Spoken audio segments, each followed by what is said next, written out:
Kung minsan, hindi ang nakikita mo ang dapat mong katakutan, kundi ang nararamdaman mo sa iyong buto. Ang bulong na hindi mo naunawaan. Ang masalitang ito ay pumailan lang sa hangin, tila namumula sa mismong liblib na lupain ng San Isidro, isang huni na mas matanda pa sa alaala, mas malalim pa sa lupa. Ito ang unang bagay na napansin ni Kapitana Alana Lana Morales sa kanyang pagdating. Hindi ito tunog na maririnig ng tainga, kundi isang pakiramdam sa kaloob-looban ng kanyang sistema, isang hindi may paliwanag na lamig sa kanyang buto sa kabila ng mainit na tanghali, ngunit agad niyang ibinasura. Overthinking lang yan, Lana, bulong niya sa sarili, habang ang kanyang tingin ay nakatuon sa isang problema na mas konkreto, mas kayang hawakan, isang bagay na mas akma sa kanyang siyentipikong kaisipan at sa uniforme niyang suot. Ang problema ay nakaigasame sa kanyang pansamantalang klinika, isang simpleng kahoy na hapak na gawa sa labasan ng kampo na ngayoy nagsisilbing operating table. Si Aling Nena, isang matandang babay na may edad na at payat, ang kanyang huling pasyente para sa araw na iyon. Ang kanyang kanang kamay ay balot ng isang luma at maduming benda na matindi ang pamamaga at halos lumalabas na ang buto dahil sa impeksyon. Ang amoy ay matalim, isang halo na at lupa na halos tumagos sa maskara ni Lana. Aling Nena, sinabi ko na po sa inyo, kailangan itong linisin araw-araw, wika ni Lana. Ang kanyang boses ay kalmado ngunit may pahiwatig ng pagkabigo.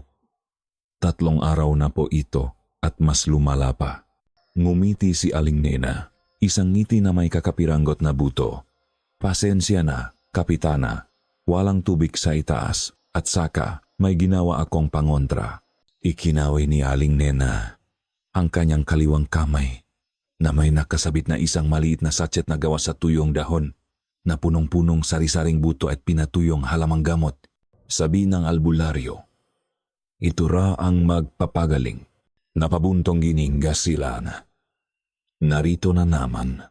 Ito ang ikalawa niyang linggo sa San Isidro, isang baryo na tila huling dakong ang sibilisasyon, kung saan ang matao ay mas nagtitiwala sa mapamahiin at sa albularyo kaysa sa modernong medisina. Siya, si Kapitana Alana Morales, isang 28 taong gulang na doktor ngang militar na may pinakamataas na grado sa kanyang klase at ipinagmamalaki ang kanyang lohika ay parang napatpat sa isang mundo na gawa-gawa lamang ng makwentong bayan. Ang kanyang misyon na nakapalop sa kanyang file ngang komen ay simple. Magbigay ng medical assistance sa mga liblib na komunidad. Para sa kanya, ito ay isang hakbang patungo sa pagiging ganap na major, isang posisyon na makakatulong sa kanya na makalimot sa kabiguan niya sa nakaraan. Ang pagkabigo niya na iligtas ang kanyang bunsong kapatid na babae mula sa isang bihirang sakit. Sa kabila nga lahat ng kanyang pagsisikap at ang pinakamodernong medikal na kagamitan. Dahil doon, naniniwala siya na ang lahat ay may solusyon. Basta't may siyensya, may gamot, may kaalaman. Walang impossible, basta't may logic. Aling Nena, sa tingin niyo po ba, ang tuyong dahon at buto ay kayang gamutin ang impeksyon na kakalat na sa buong braso niyo? Tanong ni Lana, sinisikap na panatilihing pasensyoso ang kanyang boses. Kinuha niya ang botengang pangkontra sa mikrobio at kinuha ang matalim na gunting. Kailangan nating alisin ang patay na laman para hindi na kumalat. Habang binubusan ni Lana ang benda, halos sumuka siya sa amoy. Ang pamamaga ay lalo pang lumala. Kitang-kita ang maputlang kulay ng laman. At sa gitna nito, tila may isang itim na ugat na kumalat. Kailan po ito nagsimula? Tanong ni Lana. Ang kanyang mga mata ay nakatuon sa sugat. Ah, kahapon lang yan.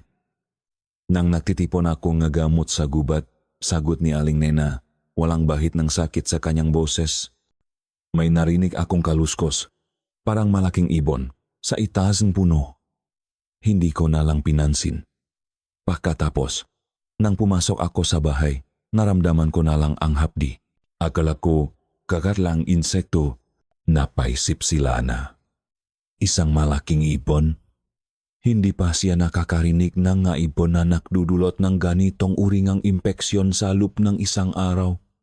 Pero hindi na niya pinansin. Marahil may nakagat na kung ano na may lason. Hindi po ito kagat ng insekto, Aling Nena.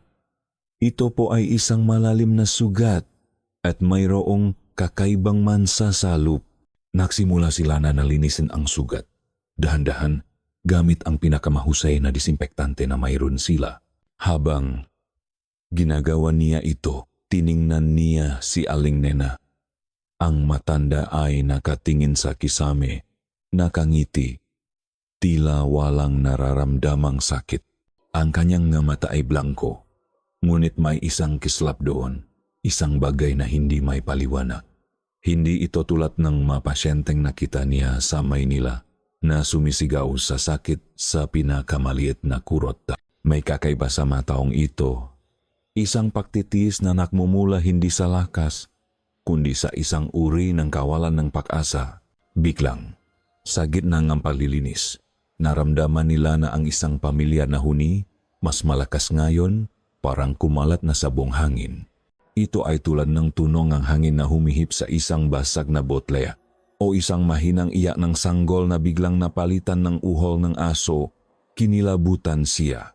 Mabilis niyang nilingon ang paligid, ngunit wala siyang nakita. Ang kanyang tauhan, si Private Ramirez, ay abala sa pag-ayos ng magamot. May narinig ka ba, Ramirez? Tanong ni Lana. Ang kanyang boses ay bahagyang nanginginig. Umiling si Ramirez. Wala po, ma'am. Siguro po anjin lang. Tumango si Lana. Sinusubukang kumbinsihin ang sarili na totoo iyon. Pagbaling niya kay Aling Nena, nakita niya ang matanda na nakangiti pa rin, ngunit ang kanyang mamata ay nakatuon ngayon sa isang punto sa malayo, sa labas ng pintuan ng klinika, sa direksyon ng kagubatan. Nandiyan na sila, Kapitana. Bulong ni Aling Nena, ang kanyang ngiti ay lumalim, ngunit ang kanyang nga mata ay nanatiling blanko, malalim. Tila nakakakita ng isang bagay na hindi nakikita ni Lana. Naririnig ko na ang kanilang mabulong. Nagugutom sila. Napatigil si Lana sa paglinis ng sugat. Ang kanyang puso ay biglang lumakas ang tibo. Hindi ito ang unang beses na nakarinig siya ng kakaibang masalita mula sa mga residente dito. Ngunit ang paraan ng pagkakasabi ni Aling Nena, ang paraan ng pagtingin niya sa labas, ay nagdulot ng lamig sa kanyang likod.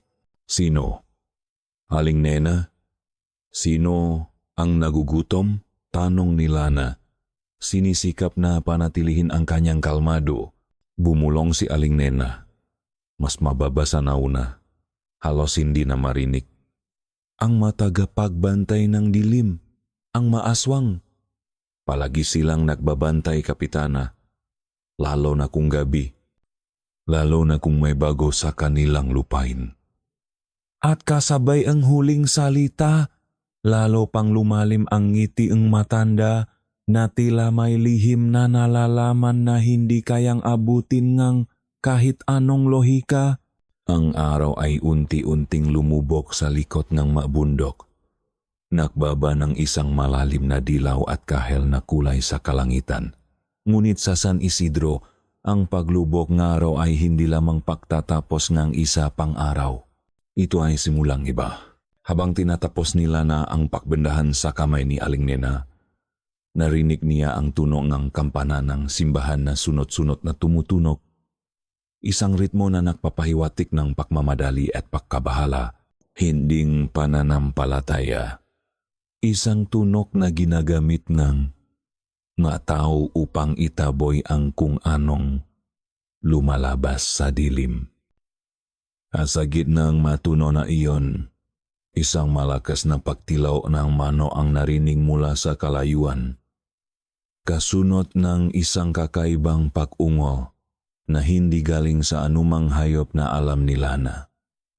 Pagkatapos, katahimikan. Isang katahimikan na mas malakas pa sa anumang ingay. Naglakad si Lana pabalik sa kanyang tolda.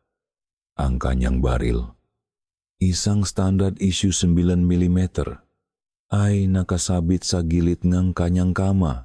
Karaniwan, ang presensya nito ay nagbibigay sa kanya ng seguridad ng isang pakiramdam ng kontrol. Ngunit ngayong gabi, habang nakatitik siya sa dilim na pumupuno sa bintana, tila ang metal ay nagiging lamig sa kanyang balat at ang seguridad ay naging isang ilusyon. Sa labas, sa dilim, may narinig siyang mahinang kaluskos. Parang may nagtatago sa labas, nagmamasid. Sinubukan niyang kumbinsihin ang sarili na isang hayop lang ito o guni-guni lamang. Ngunit sa ilalim ng buwan, isang bagay na tila anino ang gumalaw sa gilid ng kanyang paningin. Napakabilis, kasabay ng narinig niyang mahinang pag-ungol na tila hindi nagmula sa kahit anong hayop. Lihim na bumulong ang kanyang kaluban. Hindi lahat ng may mukha ng anghel ay mabuti.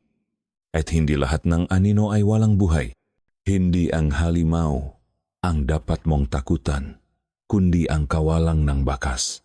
Ang mabagay na naglalaho na parang bula sa hangin, na nagiwan ng butas sa iyong pangunawa, at ang tanging ebidensya ay ang takot na kumakalat sa mga labing ng manabuhay. Ito ang pinaka nakakabagabag kay Lana sa mga sumunod na araw. Hindi ang makwento ni Aling Nena o ang malamig na pakiramdam ng presensya sa gabi, kundi ang pagiging walang bakas ng mapangyayari. Unang pahiwatik, ang pakawalan baboy ni Mang Tonyo. Isang umaga, natakpuan ni Mang Tonyo ang kanyang kural na bukas, ngunit walang bakas ng pagkalatkat, walang dugo, walang palatandaan ng paglaban. Tila naglaho na parang usok ang malaking baboy na noon pa lamang ay malakas pang umangal sa pagimas ni Mang Tonyo. Nakibit balikat si Lana. Siguro po, nakakawala lang, sabi niya sa kanyang sarili, habang ang mga mata niya ay nakatutok sa maliliit na bakas ng paang baboy na nagtatapos sa gitnang bukirin. Impossible. Naisip niya, ang isang malaking hayop ay hindi basta-basta maglalahong walang bakas. Ngunit ano ang ipapalit niya sa kanyang lohika? Sumunod ang ilang araw. Parami ng parami ang naulat ng nawawalang alagang hayop. Manok, kambing, aso, lahat ay naglalaho na walang anumang senyales ng pakikipaglaban. Ang makura ay bukas, ang matali ay buo, ngunit ang mahayop ay wala na. Nagpadala sila na ng kanyang nga tauhan, sina Corporal Reyes at Private Mendoza, upang suriin ang kagubatan at mga paligid ng baryo. Ilang oras silang naghahanap, ngunit wala silang natakpuan. Para pong may dumaang multo, ma'am, sabi ni Corporal Reyes. Napawisan at may bahit ng pagkabahala sa kanyang mukha. Malinis po ang lahat. Walang gulo. Ang tunog ng tiktik, ang kakaibang ingay na narinig ni Lana noong una ay naging mas madalas. Hindi ito tulad ng tiktik ng insekto o tunog ng pako na ibinabato sa bubong. Ito ay isang tunog na parang isang basak na kampana na may bahit ng huning ang ibon at isang pamilyar na tunog na hindi niya matukoy. Kadalasan, narinig niya ito sa gabi, kasabay ng tunog ng hangin na humihip sa madahon ng niyog. Ang tunog ay tila nakmumula sa itaas, sa mga bubong ng mabahay o sa itaas ng mapuno. Ngunit sa tuwing sisilipin niya, wala siyang nakikita. Isang gabi, habang nagsusulat sila na ng kanyang report, narinig niya ang tiktik na mas malakas kaysa dati. Mula ito sa bubong ng kanilang pansamantalang baraks. Napakalinaw ng tunog. Tila may naglalakad sa ibabaw ng galvanized iron. Dahan-dahan siyang tumayo. Kinuha ang kanyang flashlight at maingat na binuksan ang pinto. Ang gabi ay madilim at walang buwan. Ang tanging ilaw ay ang mga malalayong bituin. Itinutok niya ang flashlight sa bubong, ngunit wala siyang nakita.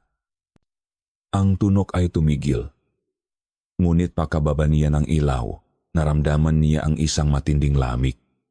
At nakita niya ang kanyang hininga na nagiging usok sa harap niya sa kabila ng mainit na panahon. Isang bagay ang gumapang sa kanyang likod.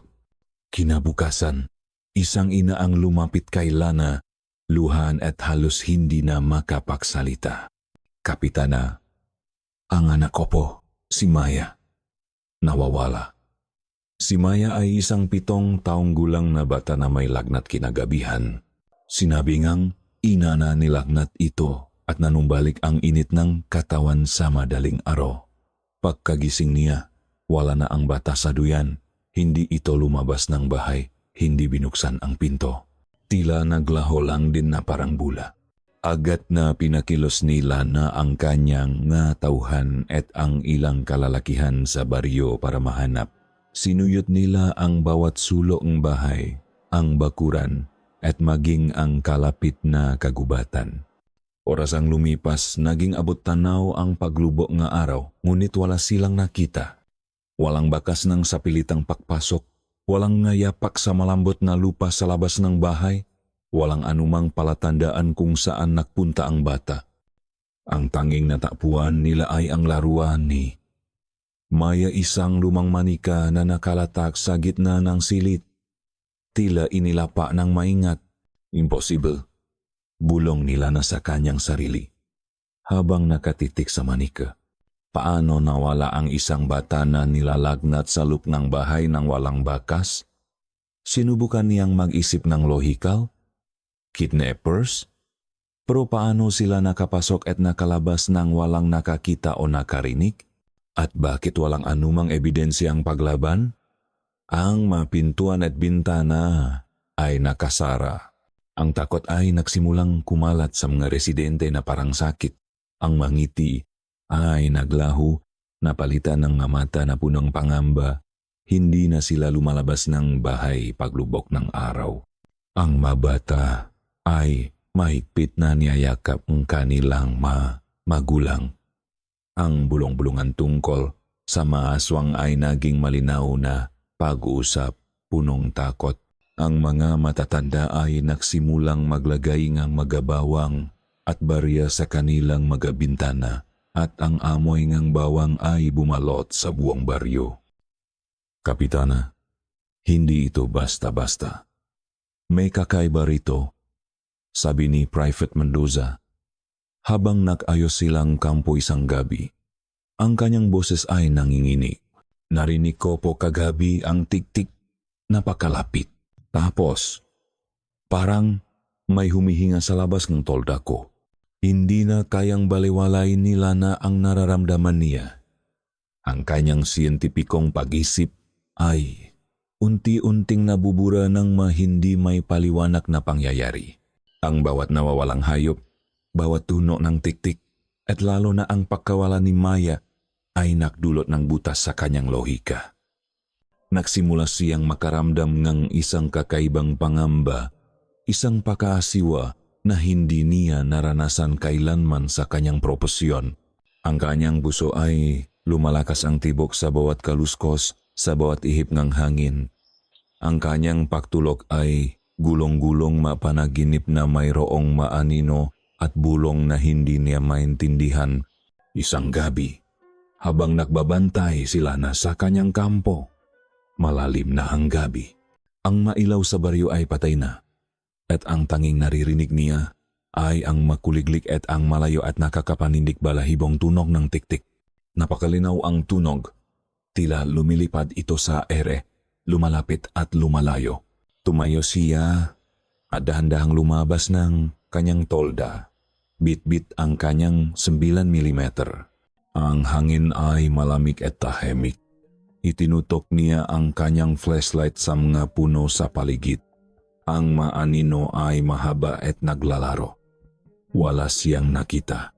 Ngunit habang pinihit niya ang ilaw sa kanan, sa isang iglap, nakita niya ang isang silweta, sa gilid na kagubatan isang figura na mas matangkat kaysa sa isang tao, ngunit napakapayat na tila gawa sa anino lamang. Napakabilis nitong nawala. Tila anino lang, ngunit nakita niya.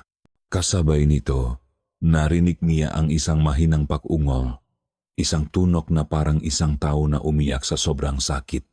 Ngunit may bahid ng tunong ang hayop, isang tunok na nagpapalamig ang kanyang dugo at nagpapahinto sa tibok ng kanyang puso. Ang kanyang baril na hawak niya ng mahigpit ay naging mabigat sa kanyang kamay.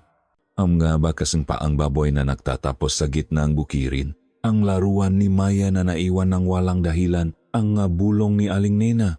Ang lahat ay tila konektado at sa kauna-unahang pagkakataon, naramdaman nila na ang isang uring takot na hindi niya kayang gamutin ng siyensiya o ipaliwanag ng lohika. Ito ay isang takot na kumakalat sa kanyang kaluluwa na nakmumula sa isang mundo na hindi niya pinaniwalaan. Hindi ito hayop, bulong niya sa sarili, habang ang kanyang nga mata ay nakatitik sa dilim. Hindi ito tao. Ang pinakamalaking takot ay hindi ang paharap sa kamatayan, kundi ang paharap sa katotohanan na sumisira sa lahat ng iyong pinaniniwalaan. Ito ang nangangalit sa isip ni Lana nang makita niya ang bangkay ni Mang Isko. Hindi na ito ang tahimik na takot na gumagapang sa dilim, kundi isang masakit na suntok sa kanyang sikmura, isang katotohanang nakalatak sa harap niya, basak at duguang katotohanan. Alas 6 ng umaga, ang sikat ng araw ay bahagya pa lamang sumisikat sa kabundukan, nagbibigay ng maputlang dilaw na liwanag sa baryo. Isang sigaw ang bumasak sa katahimikan, isang sigaw ang pakabigla at matinding takot. Nagmadali sila na kasama si Corporal Reyes patungo sa pinakmulan ng sigaw. Dumating sila sa bahay ni Mang Isko na napalibutan ng maresidente. Nang mamuha ay punong matinding pagkabahala.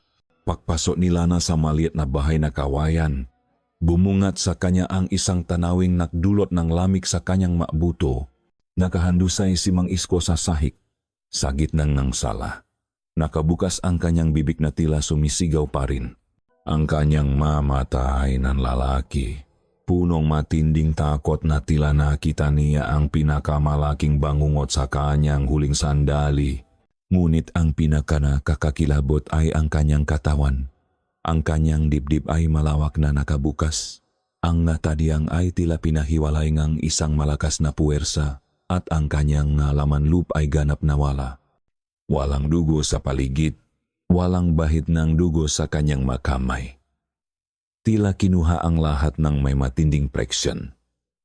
Ang laman ay tuyo at ang buto ay malinis na parang nilinis ng isang bihasang manggagamot. Napahawak sila na sa kanyang bibig. Sinisikap pigilan ang pagsusuka. Ang amoy ay hindi lang nung dugo, kundi ngang kawalan.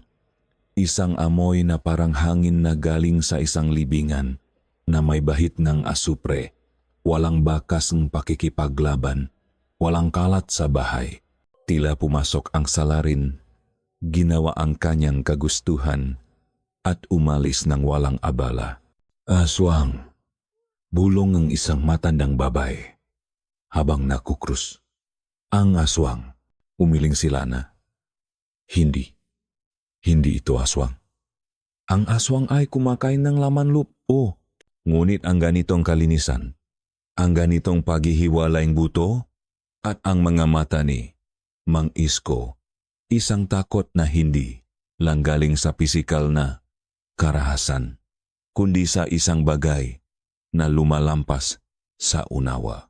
Ramirez, Mendoza, mag-secure kayo ng perimeter.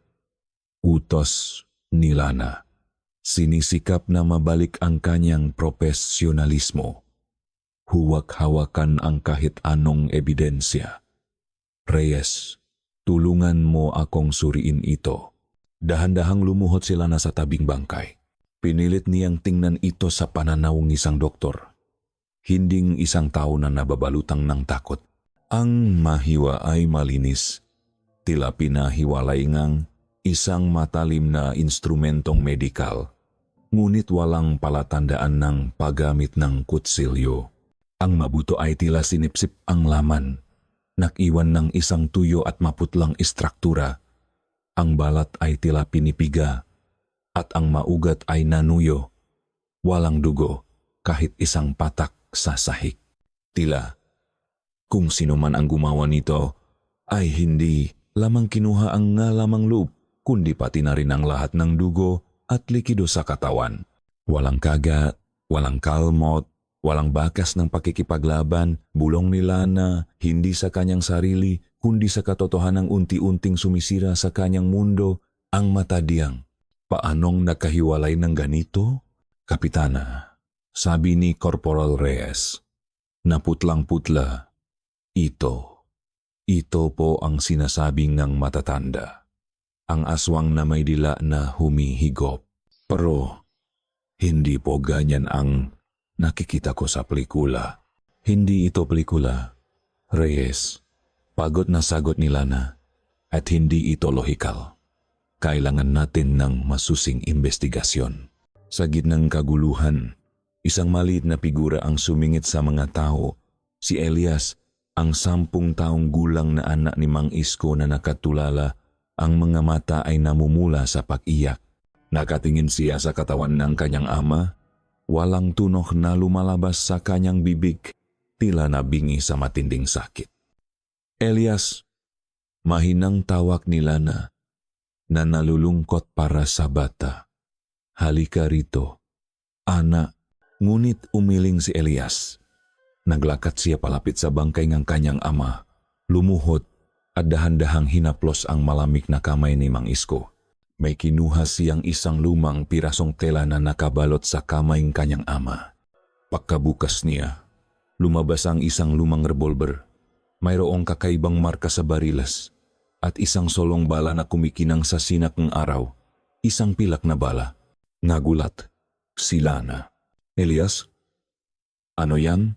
Itinaas ni Elias ang kanyang luha ang mamata kay Lana. Ang kanyang muha ay punong matinding kalungkutan, ngunit mayroon ding kakaibang determinasyon. Ito po ang sa tatay. Ang baril at balang ang aming angkan, Kapitana. Sabi niya, ito lang ang makakapuksa sa kanila. Sa mga aswang. Kinuha ni Elias ang baril at bala, at dahan-dahan itong iniabot kay Lana.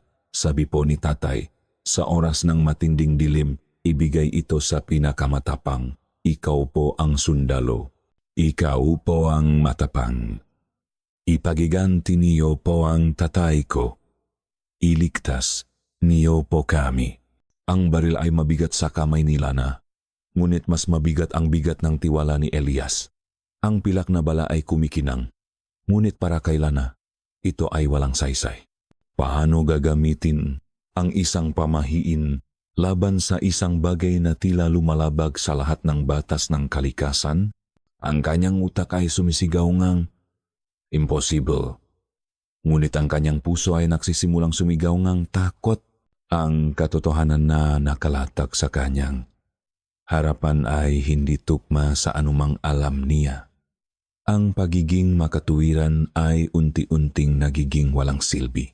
Mang Isko, hinuli niya ang maaswang. Sabi niya, mahina sila sa pilak. Bulong ni Elias. Ang kanyang boses ay tila isang matanda. Pero, bakit siya namatay? Bakit hindi sila gumana? Ang tanong ni Elias ay tumagos kay Lana. Ito ang tanong na bumabagabak din sa kanya. Kung si Mang Isko, ang batikang mga ngasong-aswang, ay namatay ng ganito, anong pag-asa pa mayroon ang sinuman? Ang bala ay naging simbolo ng kawalan ng kakayahan. Pinilit ni Lana na bumangon. Niyakap niya si Elias. At habang ginagawa niya iyon, naramdaman niya ang init ng batang punong takot at pag-asa. Ibibigay ko ang lahat, Elias. Hahanapin natin ang may gawa nito. Pangako. Ngunit sa loob niya, alam niyang hindi lang ito pangako kay Elias, kundi isang paghahanap ng kasagutan para sa kanyang sarili. Ang pakawalan kanyang baril noong nakaraang gabi, ang kakaibang katawan ni Mang Isko, at ngayon ang mapamahing ito, unti-unting gumuho ang pundasyon ng kanyang mundo. Bago pa man makapagplano sila ng susunod na hakbang, isang sumisigaw na tao ang dumating.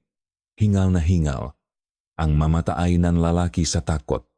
Kapitana, Kapitana, si Ben, nawawala si Ben. Walang bakas. Si Ben, ang isa sa mga kalalakihan na naghahanap kay Maya.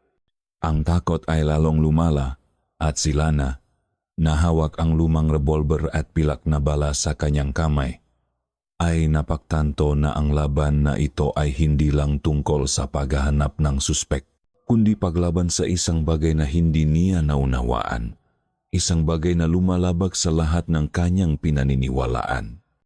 Hindi ang sugat sa katawan ang nakamamatay, kundi ang sugat sa kaluluwa. Ang paggawalang liwanag sa mga mata, ang paglahong pag-asa. Ito ang tunay na kamatayan. Ang isang nilalang na gumagapang sa dilim, na kumukuha ng hindi mo nakikita, at nag-iwan ng isang walang laman na anino. Ito ang nakita ni Lana sa mga sumunod na biktima. Isang katotohanang mas nakakakilabot kaysa sa anumang dugo o kalmot na kanyang nasaksihan. Lumipas ang mga araw at ang takot sa San Isidro ay naging mas malalim, mas tahimik. 2 pang residente ang natakpuang patay, ngunit hindi tulad ni Mang Isko. Ang bagong biktima ay walang pisikal na pinsala, walang kagat, walang kalmot, walang saksak, walang butas sa katawan. Tila natutulog lang sila ng payapa sa kanilang mga kama o sa bukirin kung saan sila huling nakita. Ngunit paglapit ni Lana para suriin ang bangkay, nakita niya ang kakaibang kaganapan. Ang matang biktima ay bukas, ngunit blanko, walang buhay. Tila nawalan ang lahat ng emosyon, ng lahat ng liwanag. Ang kanilang balat ay maputla, tuyo, at may kakaibang pakiramdam na tila inalis ang lahat ng kahalumikmigan sa kanilang katawan. Walang nakakita, ma'am, sabi ni Private Mendoza na halos pabulong na, nakatulok lang daw sila, tapos ganyan na. Sinubukan nila na ang lahat ng alam niyang pagsusuri. Ginawa niya ang kanyang pinakamahusay na forensic analysis. Kinunan ng sample ang lahat ng posibleng bakas. Pero walang nakitang lason sa dugo, walang palatandaan ng sakit, walang dahilan ng pakabigong ang puso. Ang lahat ng organ ay tila gumagana pa, ngunit ang makatawan ay wala ng buhay, tulad ng manawawalang hayop. At si Maya, ang bata, naglaho na parang bula o natakpuang walang buhay ng walang bakas. Pero paano? Bulong ni Lana sa sarili, habang nakatitik sa blangkong mukha ng isang matandang babay. Paano namatay ang isang tao nang walang anumang marka? Anong nilalang ang kayang gawin ito? Ang kanyang lohika ay unti-unting gumuho. Ang kanyang siyentipikong kaisipan ay hindi kayang ipaliwanag ang nangyayari. Ang bawat tanong ay humantong sa isang mas malalim na misteryo. Ang kanyang kagamitan, ang kanyang kaalaman, ang lahat ng kanyang pinaniniwalaan ay nagiging walang silbi. Naramdaman niya ang matinding pagkabigo at kawalan ng kakayahan. Ang kanyang unit, na binubuo nga sundalong may matibay na pananampalataya sa armas at taktika, ay nagsimulang gumuho. Si Corporal Reyes ay nagsimulang magpakita ng mapalatandaan ng pakapagod at pakabahala, tila natatakot na lumabas ng tolda sa gabi. Si Private Mendoza, na dati punong sigla, ay nagsimulang magdasal at maglagay nga krus sa paligid ng kanyang kama. Ang ilan ay nakasakit sa kakaibang lagnat na tila sanhing matinding takot at stress. Ang kanilang commander sa Central na bus ay hindi na rin nakikipag-ugnayan ng regular at ang kanilang komunikasyon ay madalas na napuputol. Unti-unting nakaramdam sila na ng pagkakahiwalay. Nasa isang isla siya, kasama ang kanyang nakakagulong unit at ang isang baryong nababalutang ng takot. Isang gabi, habang hindi makatulog si Lana, binasak ng malakas na tunog ng tik-tik ang katahimikan. Hindi ito malayo, kundi napakalapit, tila nagmumula sa bubong ng kanyang tolda. Napakalinaw ng tunog na narinig niya ang bawat galaw, bawat kuskos ng tila mahabang kuko na gumagapang sa bubong. Napaupo siya, kinuha ang kanyang 9mm na baril at mahigpit itong hinawakan. Ang kanyang puso ay lumalabas sa dibdib. Ang tunog ay tumigil sa ibabaw mismong kanyang tolda. Pagkatapos, narinig niya ang isang bagay na mas nakakatakot. Isang mahinang pag-ungol, parang isang malaking nilalang na humihinga, malapit na malapit sa kabilang panig lamang ng telang kanyang tolda. Narinig niya ang sariling paginga niya na mabilis at mababaw. Nanatili siyang hindi gumagalaw, nanatili ang pahawak sa baril. Sa loob ng ilang minuto, ang tanging naririnig niya ay ang kanyang sariling tibok ng puso at ang tunog ng hangin. Biglang, nawala ang tunog. Hininga siya ng malalim. Sinubukan niyang kumbinsihin ang sarili na guni-guni lamang ito o isang malaking ibon. Ngunit sa pagtulog niya, pumasok siya sa isang bangungot.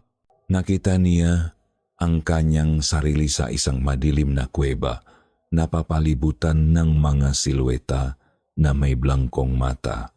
Narinig niya ang mahinang bulong, isang wika na hindi niya naiintindihan. Ngunit nararamdaman niya ang masamang intensyon nito. Isang anino ang lumapit sa kanya. Isang figura na mas payat kaysa sa isang tao na may mahabang mga kamay na tila ginawa upang humigop. Hindi ito humihinga. Ngunit naramdaman niya ang hangin na lumabas mula rito at ito ay nagyelo sa kanyang balat. Nakita niya ang kanyang sariling hininga na nagiging usok at naramdaman niya ang isang matinding lamig na lumalaganap sa kanyang katawan, tila may humihigop sa kanyang enerhiya. Narinig niya ang kanyang sariling sigaw, ngunit walang tunog na lumabas. Nagising sila na, pawisan. Ang kanyang puso ay malakas na tumibok. Agad niyang hinawakan ang tabi ng kanyang kama kung saan dapat nakasabit ang kanyang baril. Ngunit wala ito, blanko ang lugar. Nagpanik siya. Sinuyot niya ang buong tolda. Sa ilalim ng kanyang kama, sa loob ng kanyang bag. Ngunit wala. Ang kanyang baril, ang simbolo ng kanyang kapangyarihan at seguridad ay nawala. Ang takot na unti-unting gumagapang ay naging isang matinding pangingilabot. Hindi ito aksidente, hindi ito guni-guni. Mayroong isang bagay na nagmamasid sa kanya. Naglalaro sa kanyang takot at unti-unting kinukuha ang kanyang depensa. Ang kanyang siyentipikong isip ay nagmakaawa para sa paliwanag. Ngunit ang kanyang instinct ay nagsabi sa kanya na siya ay nag-isa, walang armas, at nasa panganib na mas malaki kaysa sa anumang naisip niya. Kung ang lahat ng alam mo ay nagiging kasinungalingan. Saan ka hahanap ng katotohanan? Saan ka magtitiwala kung ang liwanag ay hindi na sapat at ang tanging pag-asa ay matatakpuan sa dilim na iyong kinatatakutan? Ito ang nagnangalit sa isip ni Lana habang naglalakad siya sa matarik na daan patungo sa kubo ni Manang Elena. Ang kanyang paglalakbay ay hindi lamang pisikal, kundi isang paglipat mula sa kanyang kinasanayang mundo patungo sa isang bagay na kinuwestiyon niya sa buong buhay niya. 2 araw matapos mawala ang kanyang baril at walang bakas ni Ben at Maya, umabot sa rurok ang pagkabigo ni Lana.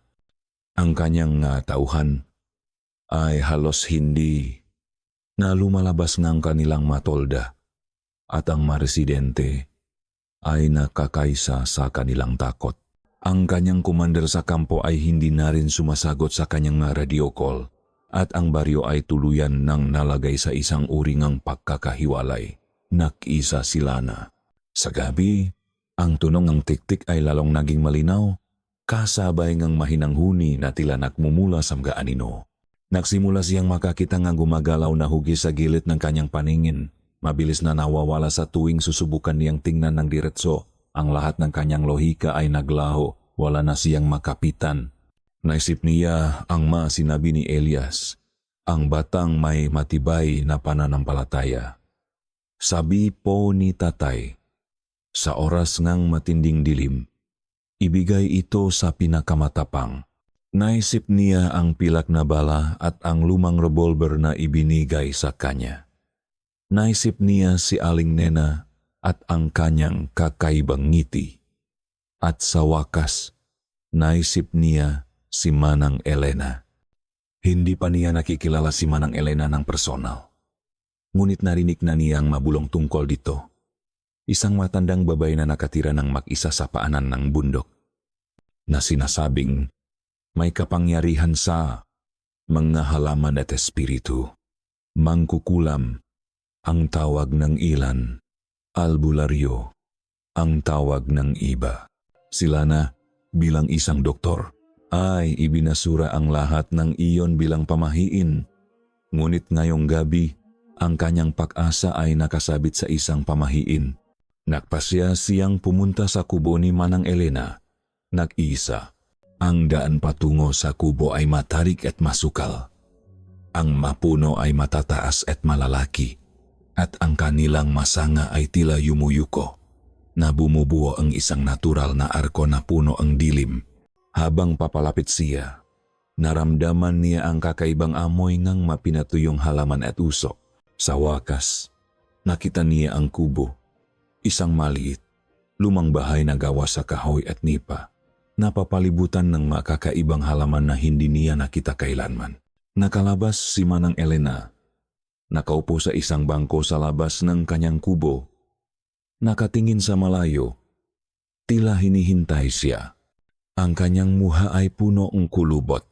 At ang kanyang nga mata ay matalim at malalim. Tila nakikita ang lahat ng lihim ng mundo.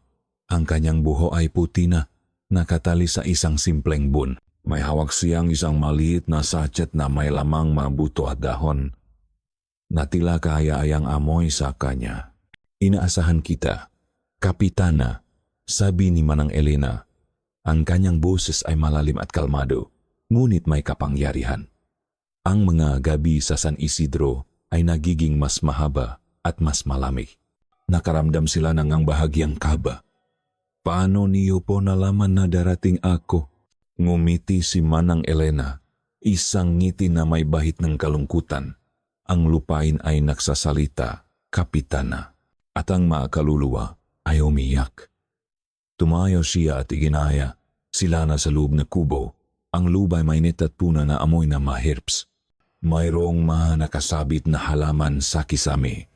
At sa isang sulok ay may maliit na altar na may makandila at lumang larawan ng masanto.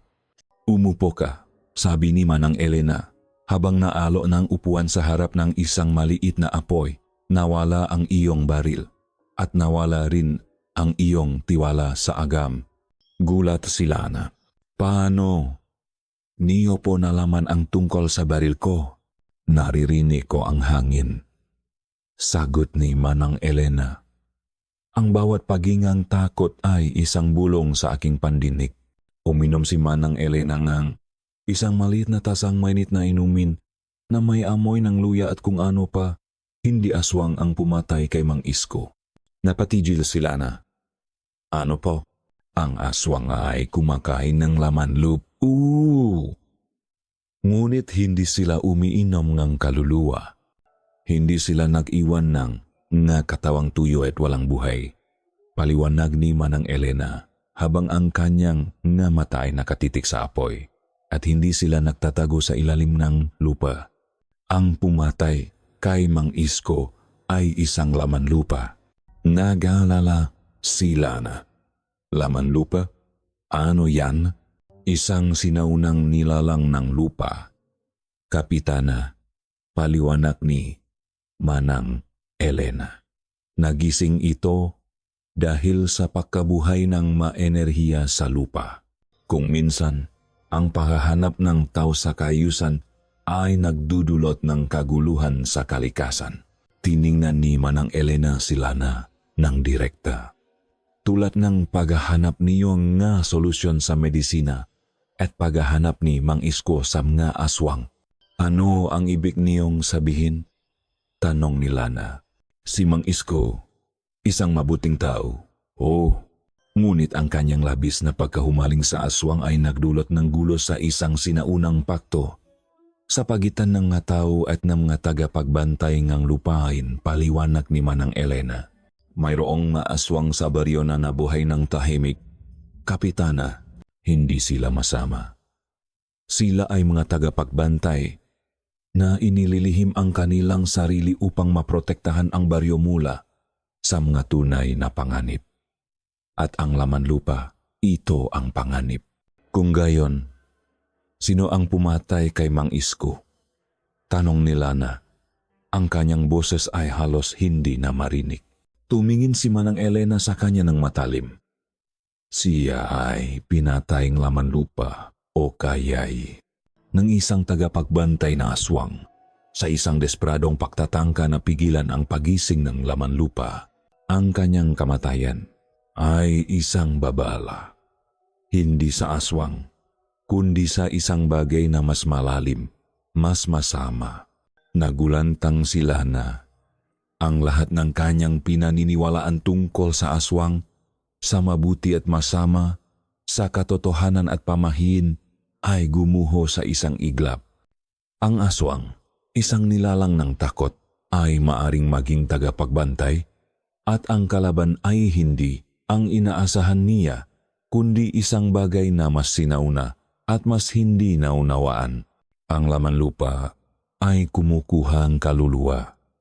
Kapitana, sabi ni Manang Elena, tila binabasa ang kanyang isip. Iyan ang dahilan kung bakit tuyo ang nga katawan. Iyan ang dahilan kung bakit blanko ang nga mata. At iyan ang dahilan kung bakit walang silbi ang pilak na bala ni Elias. Hindi nito kayang saktan ang isang bagay na kumakain ng kaluluwa. Lumabas ang araw sa bintana. Nagbigay ngang ginintuang sinaksalup ng kubo. Ang lahat ng alam nila na ay nakbago. Ang kanyang misyon, ang kanyang pagkatao. Ang lahat ng kanyang katapangan at lohika ay tila naging walang silbi sa harap ng bagong katotohanang ito. Ang tunay na takot ay hindi ang halimaw na nakikita mo, kundi ang pagkatuklas na ang iyong pinaniniwalaan na mabuti ay masama. At ang iyong pinaniniwalaan na masama ay maaring maging pag-asa. Ang malihim ay tulad ng mabuto sa lupa. Sa tamang panahon at kondisyon, sila ay sisibol, hindi bilang isang halaman ng kagandahan, kundi bilang isang halimaw na sisira sa lahat ng iyong inaakala. Ang masalita ni Manang Elena ay tila hindi na lamang payo, kundi isang sumpa, isang pahayag ng katotohanan na nagpunit sa manipis na kurtina ng kanyang pag-unawa sa mundo.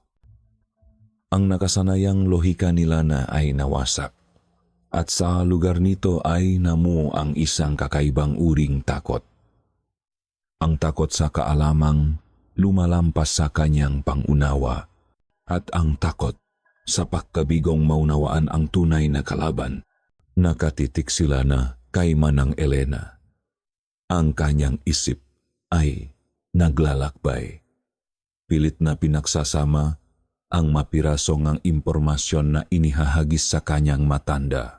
Pakto, tagapagbantay, at ang laman lupa. Ang salitang ito ay hindi bahagi ng anumang manual ng militar o anumang medical textbook bago pa man dumating ang Makastila. Kapitana, Bago pa man dumating ang inyong siyensiya, may mga batas na umiiral sa lupaing ito simula ni Manang Elena. Ang kanyang mga mata ay nanatiling nakatitik sa apoy. Tila nakikita niya ang sinaunang alaala. Ang nilalang ay nabuhay ng makakasama, ang maatao, ang maaswang, ang maespiritu ng lupa at tubig. Mayroong pakto, isang kasunduan ng kapayapaan, ng paggalang sa bawat isa. Ang maaswang sa kanilang orihinal na anyo ay hindi laging masama. Ang ilan sa kanila ay naglingkod bilang matagapagbantayng lupain, tagapagpanatiling balanse. Sila ang mga watcher aswang o aswang lira na nagbabantay sa matunay na panganib na nanggagaling sa kailaliman ng lupa o sa kabilang dimensyon. Napakunot ang nunilana. Kaya, may aswang na mabuti. Sa matang tao, kapitana, ang lahat ng nilalang na gumagapang sa dilim ay masama. Ngunit sa matang lupa, mayroong balanse, paliwanag ni Manang Elena. Ang maaswang na nagtatago sa baryo na ito ay kabilang sa managpanatili ng pakto. Hindi sila nanggugulo. Sila ay nakbabantay, nakmamasit upang hindi magising ang mas malalim na kasamaan. Mayroon silang sariling code, sariling batas. Hindi sila kumakain ng tao. Maliban kung ang pakto ay sinira o ang isang tao ay nakagawa ng matinding kasalanan na nagbabanta sa balanse. At si Mang Isko? Tanong nila na. Ang kanyang boses ay tila manipis. Bumuntong hininga si Manang Elena. Si Mang Isko ay isang matapang na tao. May matibay na pananampalataya sa kanyang misyon. Ngunit ang kanyang paghahanap sa aswang ay naging labis. Ang kanyang pahukay, ang kanyang panggugulo sa mga sinaunang lugar. Sa kagubatan upang hanapin ang kanilang pugat, ay unti-unting sumira sa balanse. Ang pagising ng laman lupa ay bungang pakalusaw ng pakto. Ang laman lupa ay isang nilalang lupa. Hindi ito kumakain ng laman, kundi ng kaluluwa. Ito ay nagugutom sa mga emosyon, sa takot, sa kawalang pag-asa. At ito ay lumalabas kapag ang lupa ay nagambala, kapag ang masinaunang kasunduan ay nilalabag. Kaya, hindi aswang ang pumatay kay Mang Isko? Tanong nila na, ang kanyang puso ay kumalabo. Hindi direktang aswang. Sagot ni Manang Elena. Siya ay pinatay ng laman lupa. Ang matuyong laman lupa, ang blangkong mata, ang kawalan ng dugo, iyan ang tatak ng laman lupa. Ang laman lupa ay gumagapang sa ilalim ng lupa. At kapag lumabas ito, kumukuha ito ng enerhiya at kaluluwa na nag-iwan ng isang walang laman na katawan. Ang pagkamatay ni Mang Isko ay isang desperadong pagtatangka ng isang tagapagbantay na aswang na pigilan ang laman lupa na kumalat pa. Marahil, nilinlang din si Mang Isko ng laman lupa o nadiskubre niya ang isang lihim na hindi niya dapat malaman. Ang laman lupa ay may kakayahang magmanipula ang isip, lumihang ilusyon, maghasi ang takot na nagpapahina sa kalooban ang tao. Naisip nila na ang kanyang nawawalang baril, ang tunon tiktik na lumalapit, ang maanino sa dilim.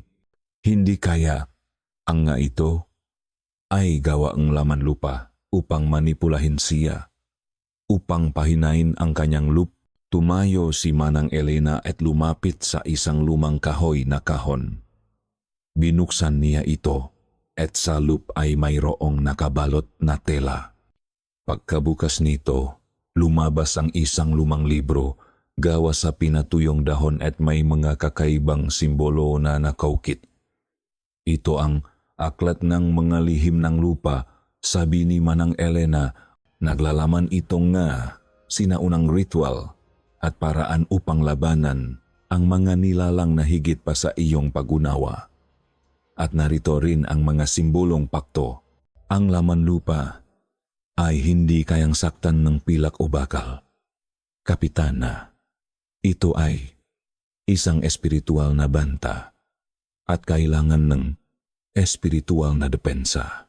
Binuklat ni Manang Elena ang libro sa isang pahina na may nakalarawang kakaibang figura na tila isang anino na may maugat at napapalibutan ngang mabilok na simbolo. Ang laman lupa ay humihigop ngang kaluluwa. Ang tanging paraan upang labanan ito ay ang magtatangang isang matibay na kalooban na pinoprotektahan ng pagkakaisa at ng mga simbolo na nagpapatibay sa koneksyon sa lupa, hindi sa digmaan. Tiningnan ni Lana ang libro. Ang kanyang isip ay gulong-gulo. Lahat ng itinuro sa kanya, lahat ng kanyang binaniniwalaan ay binago. Hindi niya inakala na darating ang araw na magtitiwala siya sa isang mangkukulam at maniniwala sa mabuting aswang. Ang kanyang fatal flaw, ang kanyang pagtanggi sa lahat ng di makatuwiran ay nagpalubok sa kanya sa kawalan ng pag-asa. Ang takot ay nagpapahina sa kalooban at ang kalooban ang pagkain ng laman lupa. Patuloy ni Manang Elena at ang susi upang labanan ito ay nasa inyo, ngunit hindi kayo mag-isa. May isang aswang na buhay pa sa baryo. Isang tunay na tagapagbantay. Nakatago siya sa paningin, naghihintayng tamang oras. Siya ang tanging pag-asa natin laban sa laman lupa. Nagulantang si Lana. May aswang na kasama nila, isang nilalang na pinanganggambahan niya sa buong buhay niya, na ngayon ay maaring maging kanilang huling pag-asa. Ang kanyang pakalito ay napalitang ng isang kakaibang pagtanggap. Kailangan niyang lumabas sa kanyang comfort zone. Yakapin ang hindi alam. Kung nais niyang iligtas ang baryo at maligtas ang kanyang sarili. Ang pagkabigo niya sa kanyang kapatid ay nagtuturo sa kanyang aral. Hindi lahat ng problema ay kayang gamutin ng siyensiya. May mga bagay na kailangan ng ibang uri ng pananampalataya, ibang uri ng tapang. Sa gitna ng pinakamadilim na gabi, ang pinakamaliwanag na ilaw ay maaring magmula sa pinakahindi inaasahang pinagmulan. Ang pagtitiwala ay hindi isang bagay na ibinibigay, kundi isang bagay na pinagkakaloban, lalo na kung ang bawat sandali ay nangangahulugan ng kamatayan at ang kaway ay nagtatago sa anino ng iyong sariling pagdududa. Ito ang aral na unti-unting lumalalim sa puso ni Lana habang sinimulan niya ang pinakamahirap na misyon sa kanyang buhay, ang humanap ng kaalyado sa mismong nilalang na minsan niyang kinatatakutan at pinaniwalaang masama. Lumipas ang gabi sa kubo ni Manang Elena at ang sikat ngang araw ay tila hindi na nagbibigay ng kapanatagan, kundi isang paalala lamang ng papalapit na dilim. Sa isip ni Lana, naghalo ang makuwentong aswang, ang makasunduan at ang kakilakilabot na laman lupa. Ang kanyang utak ay pilit na nilalabanan ang maimpormasyong iyon, ngunit ang ebidensya, ang makatawang walang kaluluwa, ang nawawalang baril, ang kalungkutan ni Elias ay hindi na niya kayang balewalain. Paano ko po mahahanap ang tagapagbantay na aswang na ito? Tanong ni Lana kay Manang Elena na ngayoy naghahanda ng isang kakaibang halo ng mahalaman at dumi ng baka sa isang palayo. Paano ko malalaman kung sino siya? At paano ako magtitiwala sa isang aswang? Ngumiti si Manang Elena, isang ngiting punong karunungan. Hindi mo siya hahanapin, Kapitana. Siya ang magpapakita sa iyo kapag handa ka na. Ang iyong puso ang magsasabi sa iyo kung sino ang dapat mong pagkatiwalaan. At ang pagtitiwala ay nagsisimula sa pagtanggap sa iyong sariling takot. Inabot niya kay Lana ang isang maliit na sahet na may lamang pinatuyong bulaklak at asin. Isuot mo ito. Ito ay proteksyon sa iyong kaluluwa. Ang laman lupa ay humihigop ng takot. Huwag kang matakot. Bago lumabas ng kubo ni Manang Elena, niyakap ni Lana si Elias na tahimik lamang na nakaupo sa isang sulok.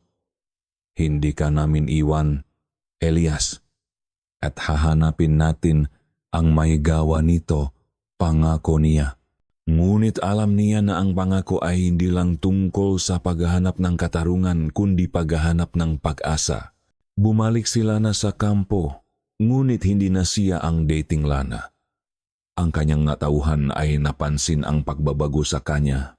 Mas tahimik siya, ngunit may kakaibang determinasyon sa kanyang mata. Sa gabi, hindi na siya natutulog. Sa halip, binabantayan niya ang baryo. Ang kanyang mata ay nakatutok sa dilim, naghihintay. Pof! Isang miyembro ng Aswang Clan. Hindi pa nakikilala. Sa loob ng maraming taon, naging anino ako. Isang tagapagbantay na nagtatago sa paningin ng matao. Ang aming angkan, ang angkan nga mga lira, ay sumumpa na protektahan ang baryo na ito mula sa mga masasamang espiritu at nilalang na nagmumula sa kailaliman ng lupa. Ang aming pakto sa matao ay matagal nang nakalimutan, ngunit ang aming tungkulin ay nananatili. Nakikita ko ang takot sa kanilang mamata, ang mabangkay na walang kaluluwa, ang paggising ng laman lupa, at nakita ko rin ang sundalong babae. Si Kapitan Lana Morales, na pilit na lumalaban sa mga paniniwala niya. Alam kong siya ang susi. Ang laman lupa ay lumalakas sa takot, at ang kanyang takot ay unti-unting nauubos. Nakita ko ang kanyang pagpunta kay Manang Elena, ang albularyo na gumagalang sa mga batas ng lupa. Panahon na. Ang aking pamilya ay nakihintay ng tamang oras, at ang oras na iyon ay ngayon. Naramdaman ko ang paggalaw ng laman lupa. Mas malakas na ito, mas malapit. Naglalakat ito sa ilalim ng lupa. Naghahanap ng bagong pagkain ng kaluluwang mahina. Kailangan kong magpakita. Pov. Kapitana Lana Morales. Ikalawang gabi na matapos niyang magsalita kay Manang Elena. Ang hangin ay malamig at ang matunong gubat ay tila mas buhay kaysa dati. Nakaupo si Lana sa labas ng kanyang tolda, nakatitik sa dilim. Hawa niya ang lumang revolver ni Mang Isko na may lamang pila na bala, isang paalalang kanyang nakaraang kawalan ng paasa. Biglang, narinig niya ang isang kaluskos sa likod ng malaking punong mangga, malapit sa lumang kapilya. Hindi ito ang tiktik na nakasanayan niya. Ito ay mas mabigat, mas mabagal. Dahan-dahan siyang tumayo, inihanda ang baril. Mula sa aninong ng puno, lumabas ang isang matandang babae. Hindi niya ito nakita nun sa baryo. Ang kanyang buho ay mahaba at puti. Ang kanyang nga mata ay malalim ngunit may kakaibang kinang. Nakasuot siyang lumang damit na gawa sa juicy at sa kanyang lig ay may nakasabit na isang maliit na bag na gawa sa balat ng hayop. May hawa siyang isang tungkot na yeri sa kahoy na may ukit na mga simbolo. Kapitana Morales? Tanong ng matanda. Ang kanyang boses ay malalim at kalmado. Sino po kayo? Tanong ni Lana. Hindi binaba ang baril. Ako si Aling Isay, sagot ng matanda. At ako ay isa sa mga tagapagbantay. Narinig ko ang iyong tawag. Kailangan mo ang aking tulong. Nagulat si Lana. Ito ba ang mabuting aswang na sinasabi ni Manang Elena? Ngunit paano niya malalaman? Tiningnan ni Aling Isay ang baril sa kamay ni Lana. Walang silbihan sa kinakaharap natin, Kapitana. Ang nga bala ay para sa laman, hindi para sa espiritu. Inihagis niya ang isang maliit na bag na gawa sa dahon sa paanan ni Lana. Ito ang kailangan mo. Ang nga dahon ng baging laging buhay halo sa asin at lupa mula sa sinaunang libingan. Hindi ito papatay ng laman lupa, ngunit papahinay nito ang kanyang kapangyarihan. Paano ako magtitiwala sa inyo? Tanong ni Lana. Kayo po ba ang aswang na sinasabi ni Manang Elena? Ngumiti si Aling Isay. Hindi ito ngiting kasamaan, kundi ngang lungkot at pag-unawa. Ako ay kung ano ang kinakailangan kong maging, Kapitana. At sa ngayon, ako ang iyong kaalyado. Hindi ako kumakain ng tao. Ang aming angkan ay pinanatili ang baryong ito sa loob ng maraming henerasyon. Ngunit ang laman lupa ay nagpapahina sa pakto, kailangan natin itong pigilan. Ngayon na, naramdaman ni Lana ang matinding pagyanik sa lupa. Ang mapuno ay tila umungal. Mula sa kalayuan, narinig niya ang isang bulong, mas malakas kaysa dati. Isang tunok na tila nagmumula sa mismong kaluluwa ng lupa. Isang bulong ng matinding takot at kagutuman ang laman lupa. Panahon na, Kapitana, sabi ni Aling Isay. Ang kanyang mata ay matalim. Pupunta tayo sa pugat ng kaluluwa. Ikaw, ako, at si Elias. Siya ang may pinakamalinis na kaluluwa. At siya ang magiging mitsa. Walang panahon para sa pagdududa. Walang panahon para sa takot. Lamang pagtitiwala. Napakunot ang no ni Lana. Elias? Bakit si Elias? Ngunit walang oras para sa matanong. Hawak ang baril sa isang kamay at ang sachet ng madahon sa kabila.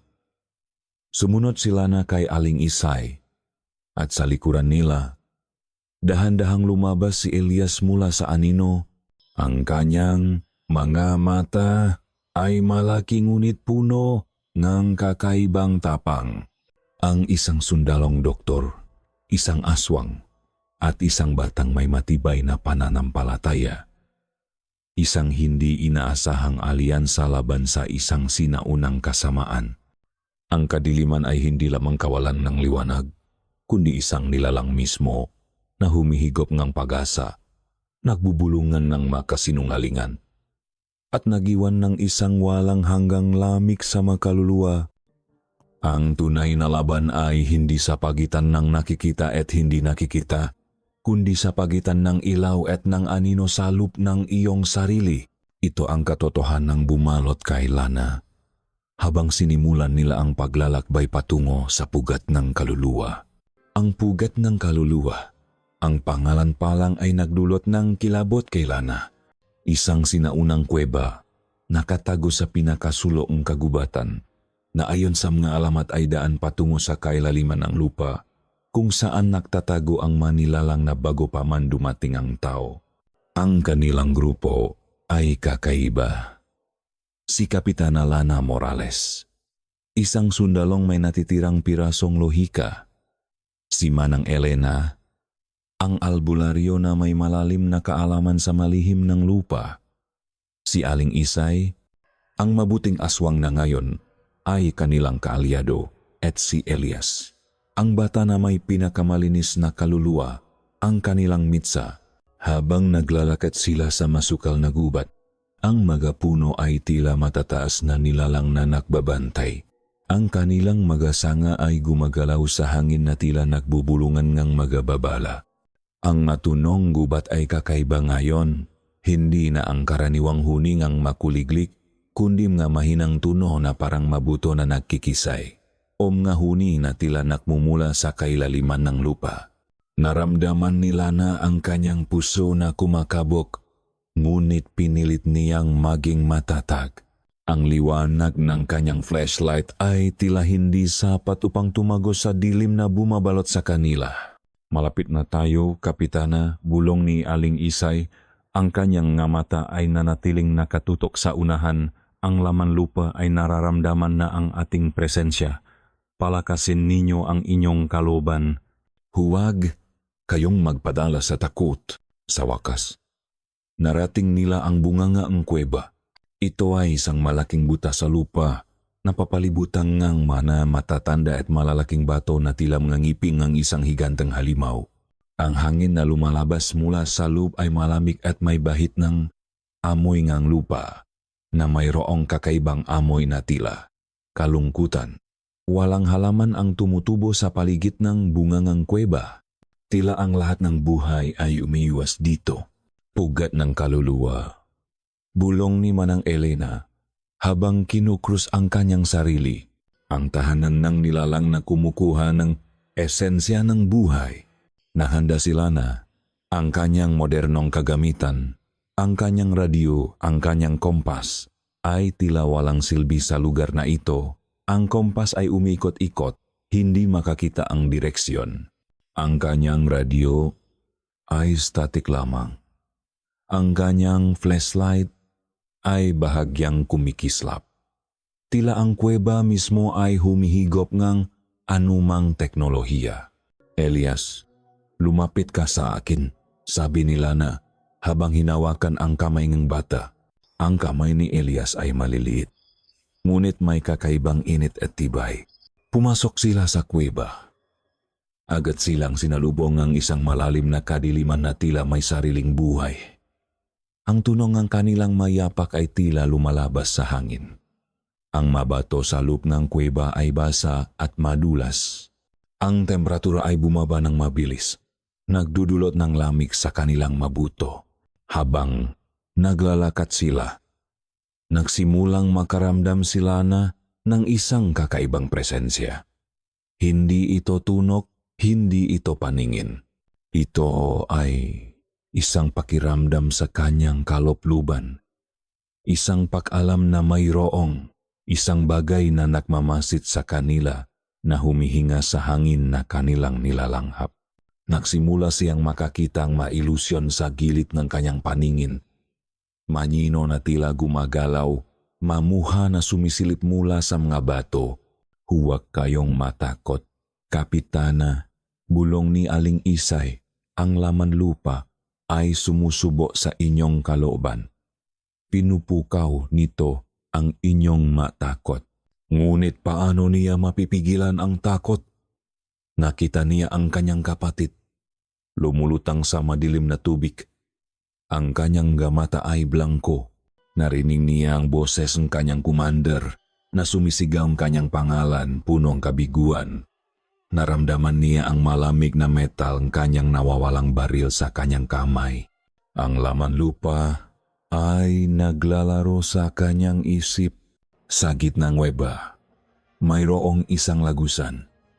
Iyon ang bugat ng laman lupa. Paliwanag ni Manang Elena. Doon natin ito haharapin.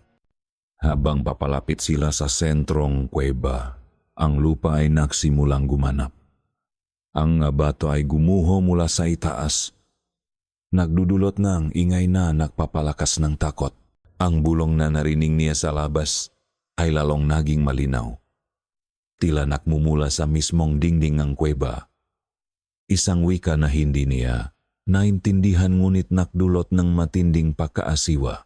Sa wakas, narating nila ang gitna. Ito ay isang malaking silid na may isang malalim na butas sa gitnang lupa. Mula sa butas, nagmumula ang isang maitim na amoy at isang napakalamig na hangin. Sa paligid ng butas, mayroong makakaibang marka na tila mga sinaunang simbolo at ang mabuto nga mahayop ay nakakalat sa lupa. Isang pakiramdam ng labis na kawalan ng pag-asa ang bumalot kay Lana. Ito ang tahanan ng laman lupa. Biglang, sa gitnang butas, mayroong isang malakas na pagyanig. Ang lupa ay gumanap at mula sa kailaliman, nagsimulang umangat ang isang bagay. Hindi ito isang halimaw na may mukha o katawan, kundi isang malaking anino na may gaugat na tila kumakalat sa lupa. Wala itong mata, walang bibig, ngunit naramdaman nila na ang matinding presensya nito, isang puwersa na humihigop ngang lahat ng liwanag at pag-asa.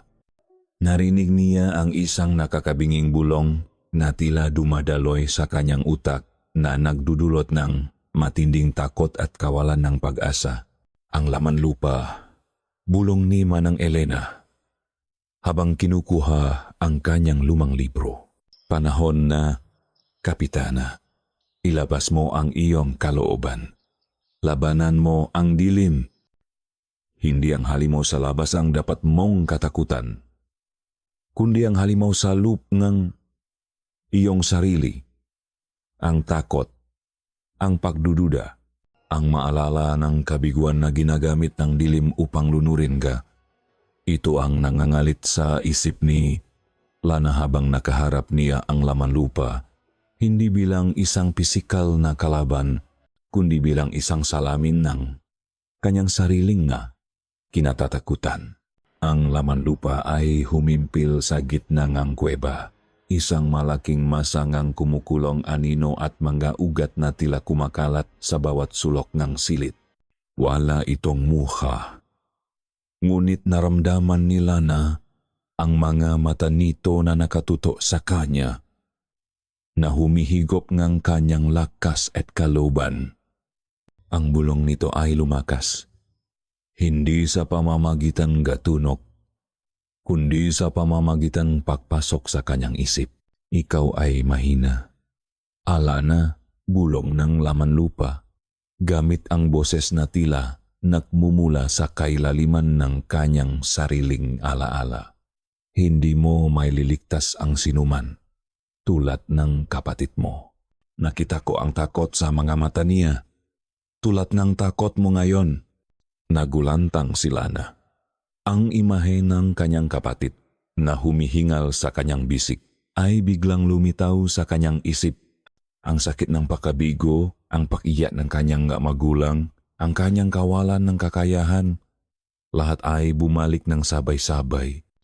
Nagsimulang lumabo ang kanyang paningin at naramdaman niya ang lamig na unti-unting kumakalat mula sa kanyang paa, pataas sa kanyang dibdib. Ang laman lupa ay humihigop ng kanyang kaluluwa na naglalaro sa kanyang pinakamalalim na takot. Hindi, sigaw ni Lana, ngunit ang kanyang boses ay tila isang mahinang bulong lamang.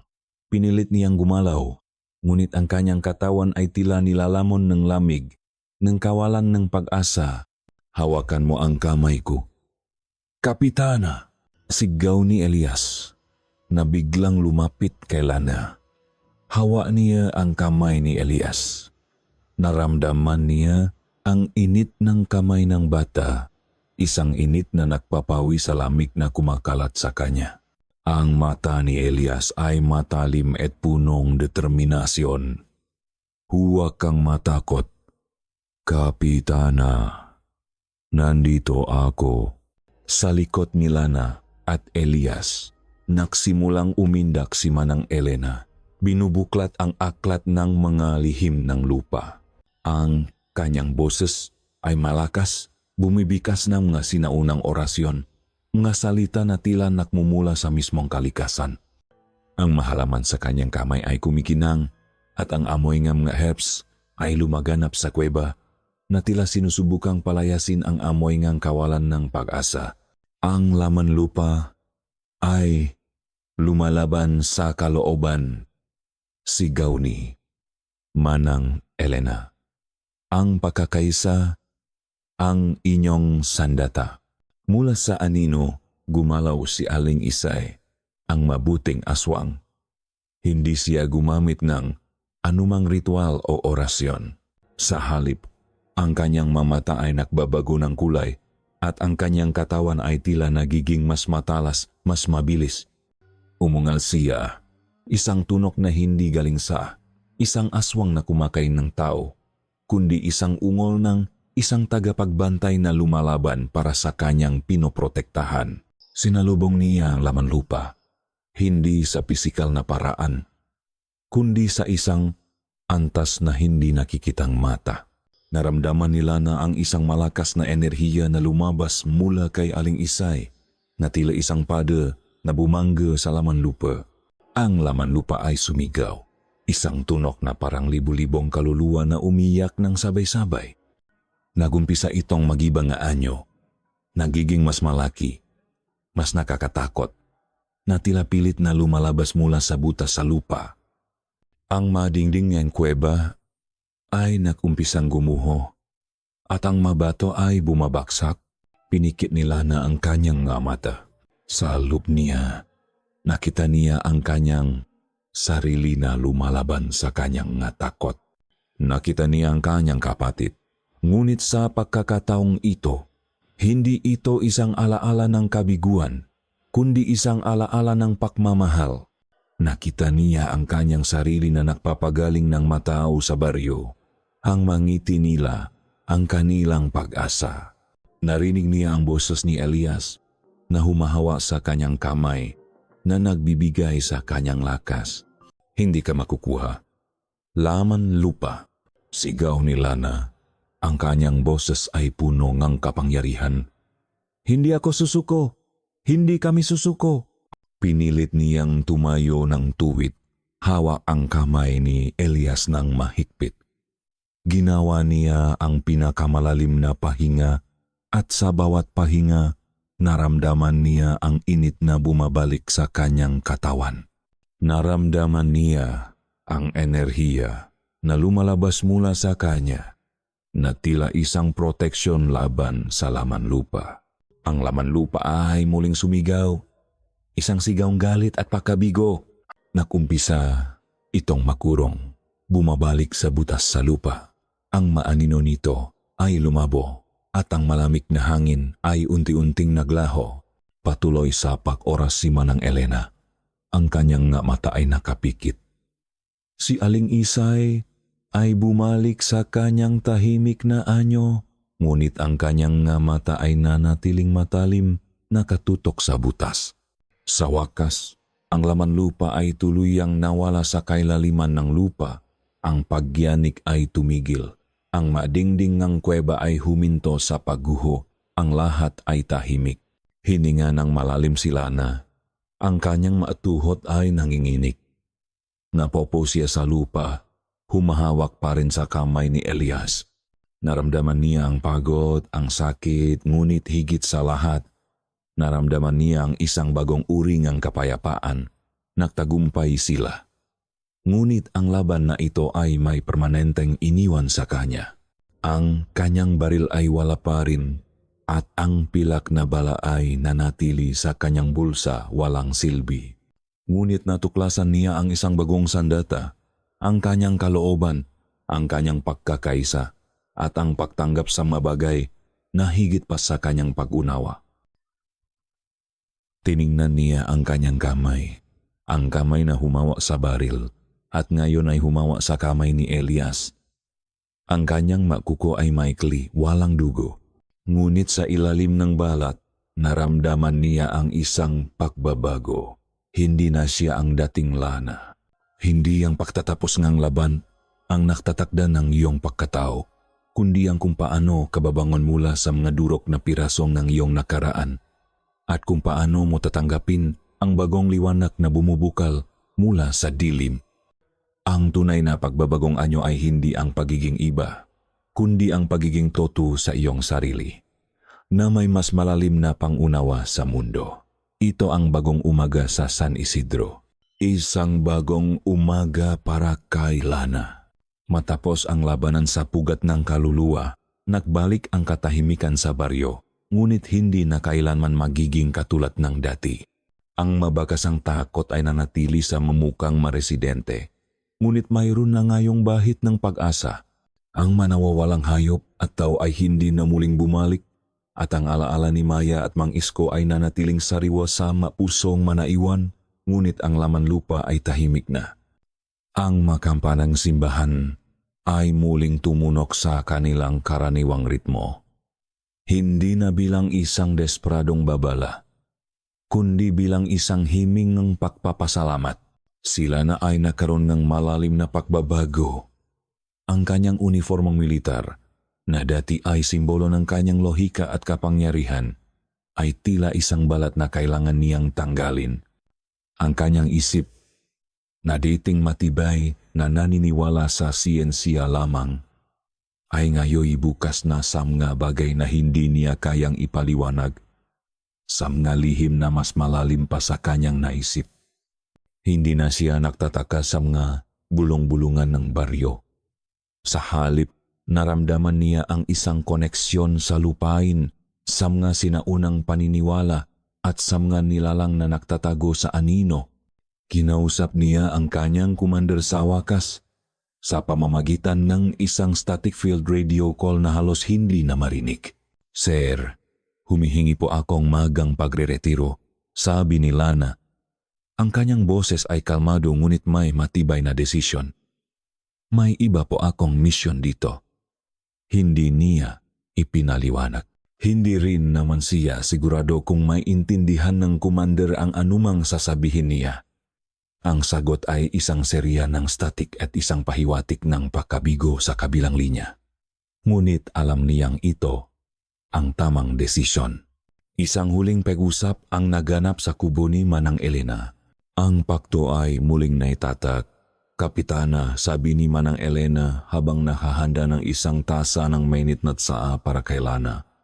Ang iyong tapang at ang iyong pagtanggap sa mga bagay na hindi mo naunawaan ay nagpanumbalik ng balanse. Pumasok si Aling Isay sa kubo. Ang kanyang mamata ay matalim, ngunit mayroong isang bagay na tila pagpapasalamat. Salamat, Kapitana. Hindi lahat ay kayang intindihin ang aming tungkulin. Ngunit ikaw ay naktiwala. Salamat din, Aling Isay, sagot ni Lana. Natutunan ko na hindi lahat ng aswang ay masama.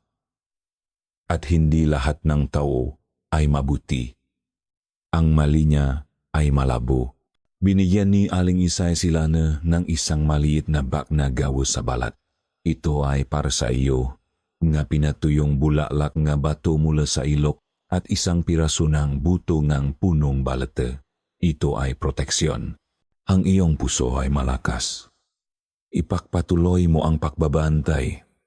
Ikaw na ngayon ang tagapagbantay ng lihim. Ang tagapagbantay ng lihim. Ito ang kanyang bagong titulo. Isang pamagat na hindi nakasulat sa anumang opisyal na dokumento. Ngunit mas makahulugan kaysa sa anumang promosyon na maaring makuha niya sa militar. Bago umalis, lumapit sila na kay Elias. Ang bata ay naglalaro sa labas ng kanyang bahay na mayroong isang bago at mas maliwanag na ngiti. Elias, tawag ni Lana. Lumapit si Elias. Ang kanyang nga mata ay malaki ngunit punong karunungan. Kapitana Lana. Salamat sa baril at bala, Elias, sabi ni Lana habang inilabas ang lumang revolver at pila na bala. Hindi ito gumana tulad ng inaasahan ko, ngunit nagbigay ito sa akin ng pag-asa. At nagturo ito sa akin ng isang bagay na mas mahalaga. Inabot ni Lana kay Elias ang baril at bala. Hindi ko na ito kailangan, ngunit ingatan mo ito. Ito ay alaala ng iyong ama at ng laban na ipinaglaban natin. Ngumiti si Elias. Opo, Kapitana. Magiging malakas po ako tulad ninyo. Sa huling pagkakataon, yumakap sila na kay Elias. At sa yakap na iyon, naramdaman niya ang isang pag-asa para sa hinaharap. Isang pag-asa na hindi nakabatay sa armas, kundi sa pagkakaisa at pag-unawa. Nilisan ni Lana ang San Isidro ng walang uniforme, walang ranggo, isang sibilyan na may dalang malihim na hindi kayang unawain ng mundo. Hindi na siya ang sundalong naghahanap ng lohika sa lahat ng bagay.